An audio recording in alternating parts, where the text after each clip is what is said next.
At 5:40 in the evening on July 1, 1944, Field Marshal Gerd von Rundstedt picked up the telephone in his headquarters at Saint-Germain-en-Laye, a grand chateau just west of Paris that had once housed French royalty. The late summer light filtered through tall windows and fell across long tables covered with maps of Normandy, their surfaces crowded with red and blue pins, showing a front that was slowly, relentlessly collapsing. On the other end of the line was Field Marshal Wilhelm Keitel, chief of the German Armed Forces High Command, calling from the Wolf's Lair, Adolf Hitler's heavily fortified headquarters hidden deep in the forests of East Prussia, more than 1,000 miles away. Keitel's voice carried the strained tension of a man who would have to relay whatever he heard to a leader who no longer accepted reality as it was. 25 days had passed since the Allied landings on June 6th. The Americans had captured Cherbourg, the deep-water port that would soon allow supplies to flow into France at an industrial scale. British and Canadian forces were grinding their way toward Caen, the city that controlled the road network into the French interior. German casualties were staggering. Entire divisions had been wiped out, reduced to fragments that barely existed on paper. Replacements were not coming. Fuel was scarce. The Luftwaffe could no longer contest the skies. Allied aircraft dominated daylight movement, and Allied naval guns ruled the coast. The front was crumbling, inch by inch, day by day. Keitel asked the question Hitler had been demanding an answer to for weeks. What should we do? Von Rundstedt paused. The line crackled faintly. He was 68 years old, the senior field marshal in the German army, a professional soldier who had served the German state for more than 50 years under 3 different governments. He had commanded armies in Poland, France, and the Soviet Union. He had studied war his entire adult life. He understood exactly what the situation was and exactly what it meant. "End the war, you idiots," he said. "What else can you do?" The line went silent. Keitel said nothing. There was nothing to say. Von Rundstedt had spoken the truth that everyone in the German High Command already knew, but no one dared to articulate. The war was lost. Continuing to fight would only determine how completely Germany would be destroyed before the inevitable surrender. Within days, von Rundstedt was relieved of his command. Hitler replaced him with Field Marshal Gunther von Kluge, a capable officer who would prove no more able to reverse the situation than his predecessor. The war would continue for another 10 months. Millions more would die. German cities would be reduced to rubble. The Red Army would fight its way to Berlin, exacting terrible revenge for the crimes committed in the East. And the man who had seen the truth and spoken it plainly would watch from the sidelines as everything he predicted came to pass exactly as he had foreseen. To understand why von Rundstedt said what he said and why it cost him his command, you have to understand what he had been watching since the spring of 1944 and what kind of man he was. Gerd von Rundstedt was born on December 12, 1875, in Oschersleben, a small town in Prussian Saxony. His family had produced officers for generations. Military service was not a career choice for the von Rundstedts. It was a tradition, an obligation, an identity. His father had risen to the rank of general, and his grandfather had fought against Napoleon. From an early age, it was simply assumed that Gerd would become an officer. He entered the German army as a cadet in 1892 at the age of 16. By the time the First World War began, he was a captain serving on a corps staff, learning the complex mechanics of moving large formations, coordinating artillery and infantry, and managing the logistics that determined whether armies advanced or collapsed. He did not become famous as a frontline hero, but he earned a reputation for calm competence and clear thinking under pressure. After Germany's defeat in 1918, von Rundstedt remained in the small professional army permitted by the Treaty of Versailles. He rose steadily through the ranks, and by the early 1930s, he was one of the senior officers in the German military. When Hitler came to power in 1933, von Rundstedt was already an established figure, a representative of the old Prussian military aristocracy that predated the Nazi movement by centuries. He was not a Nazi. He never joined the party.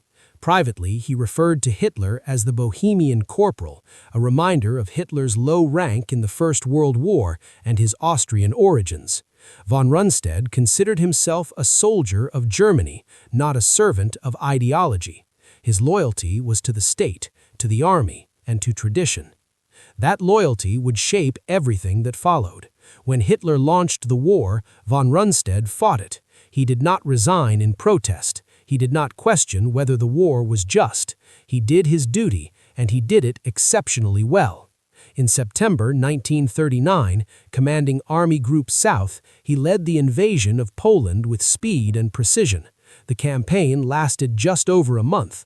Poland ceased to exist.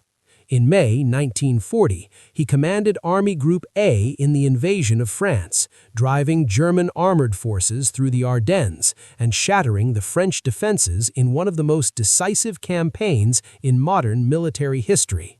France surrendered in 6 weeks. In June 1941, von Rundstedt commanded Army Group South in the invasion of the Soviet Union, capturing Kyiv in one of the largest encirclements ever achieved. Hundreds of thousands of Soviet soldiers were killed or captured. But von Rundstedt also saw what the ideologues in Berlin refused to acknowledge. The Soviet Union was not collapsing. Despite catastrophic losses, the Red Army continued to fight. New divisions appeared.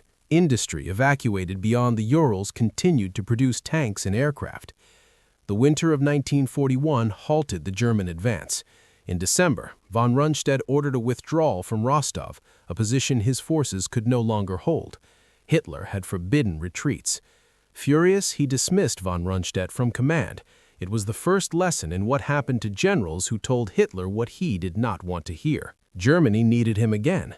In 1942, Hitler recalled von Rundstedt and appointed him Commander-in-Chief West, responsible for defending the Atlantic coast from Norway to Spain.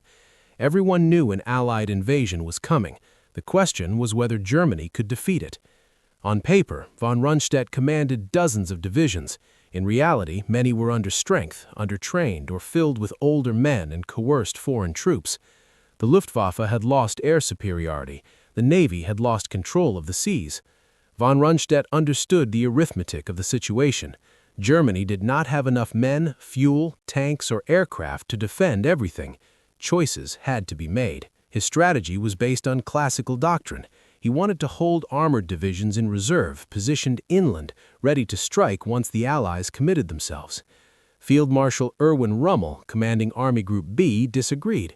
Based on his experience in North Africa, Rommel believed Allied air power would destroy any movement toward the coast.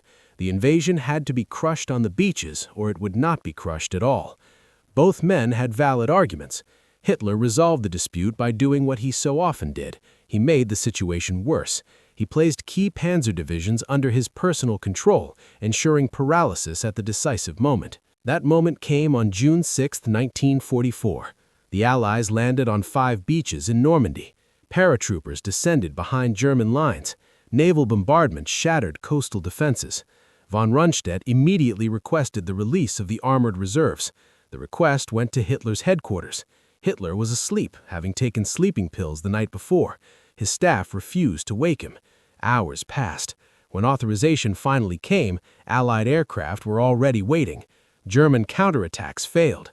The chance to throw the Allies back into the sea was gone forever. In the weeks that followed, von Rundstedt and Rommel warned Hitler repeatedly.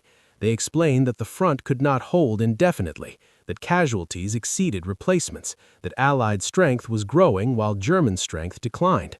Hitler responded with accusations of defeatism and promises of miracle weapons. He refused to consider negotiation. Reality was dismissed as a lack of faith. By July 1st, von Rundstedt had had enough. When Keitel asked what should be done, he answered with brutal honesty: end the war. It cost him his command. Everything that followed proved him right. Rommel would be forced to commit suicide. Von Kluge would do the same.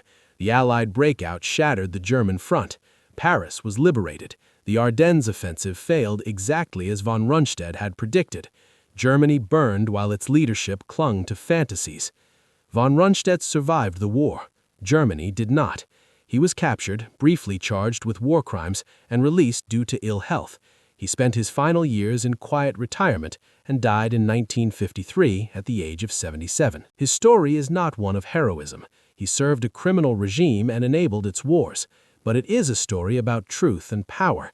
Von Rundstedt understood reality when it still mattered. He said so plainly, and he was punished for it. The deeper lesson is not limited to war. Any organization that punishes honesty and rewards comforting lies is guaranteeing its own destruction. Germany paid that price in blood, rubble, and ruin, and it continued to pay it for 10 long months after one old soldier picked up a telephone and said the only honest words left to say.